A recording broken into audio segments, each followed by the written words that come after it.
B.B. King was born Riley King in a cabin on the bank of Bear Creek between the towns of Indianola and Itta Bena, Mississippi on September 16, 1925. His parents, Nora Ella and Albert King, were sharecroppers on a cotton plantation. As a child, his guitar-playing reverend introduced him to gospel music. After his mother's and grandmother's deaths left him on his own at the age of 10, he worked as a sharecropper on a plantation for a while. His father brought him to live with his family in Lexington, Mississippi later that year. Riley felt out of place and was homesick for his old life in Kilmacle. In late 1941, he rode his bicycle 45 miles back to Kilmacle with his father's blessing. He eventually found a place to live and work on a new farm and rejoined his gospel singing group.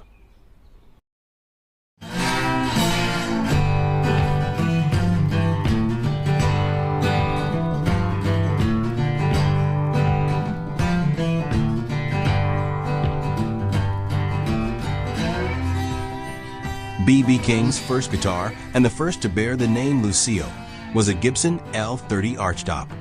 This small-bodied acoustic instrument, which he purchased for just $30, played a crucial role in shaping his musical journey. The story behind the name Lucille is both poignant and emblematic of King's life experiences. The name was inspired by a dramatic incident that took place in a nightclub in Twist, Arkansas, where a fierce altercation erupted between two men vying for the affection of a woman named Lucille. In the chaos of the fire that ensued from the brawl, King risked his safety to retrieve his beloved guitar, sparking a deep emotional connection to the instrument.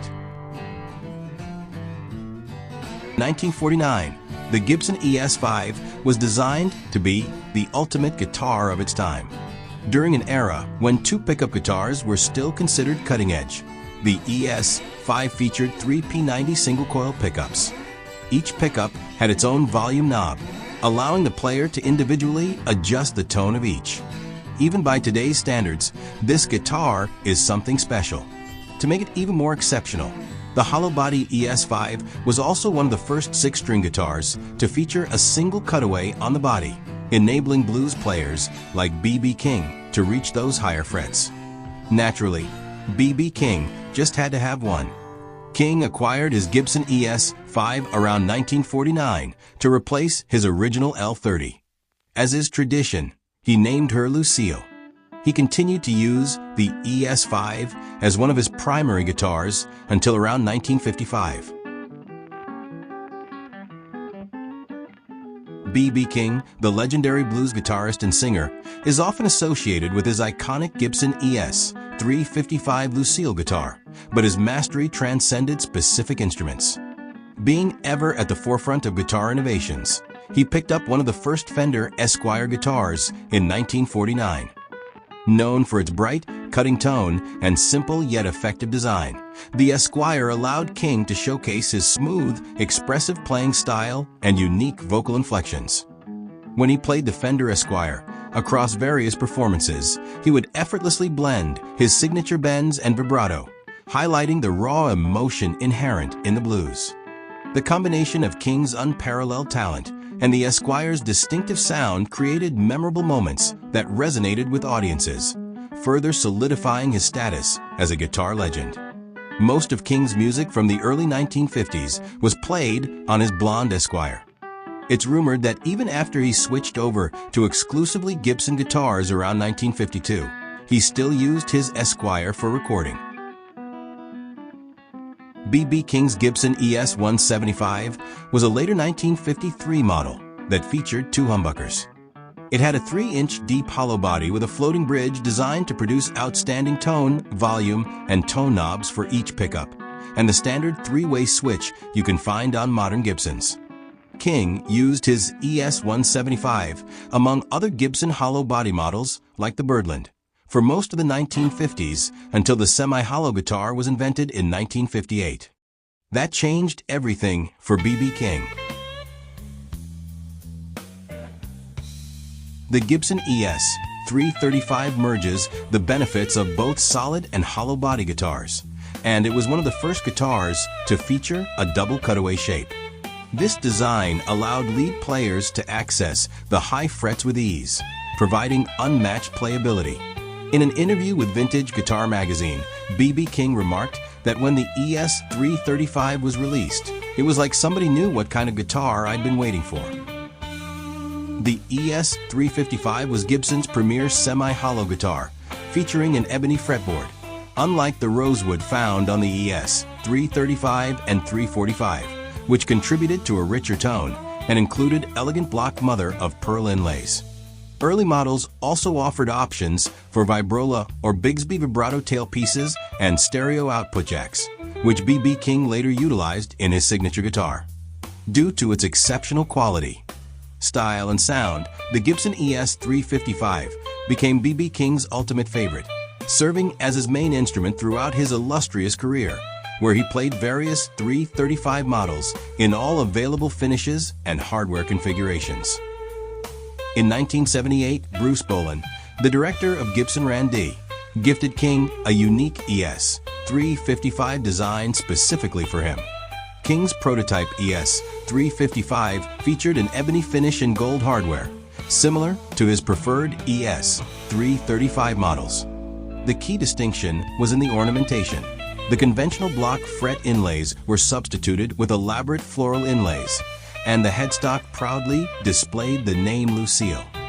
Additionally, the tailpiece cover bore a heartfelt inscription, "To B.B. King." An artist's music reflects his sensitivity, growth, and way of life. A legend in your own time, this guitar symbolizes our mutual progression. With sincere appreciation, your friends at Gibson. Given such a message, it was clear that something significant was on the horizon. Unlike the official signature model, this ES-335 retained its F-holes, which King would stuff with cloth to minimize feedback. The Gibson ES-335 Lucille was introduced in 1980, designed specifically for the legendary blues musician himself.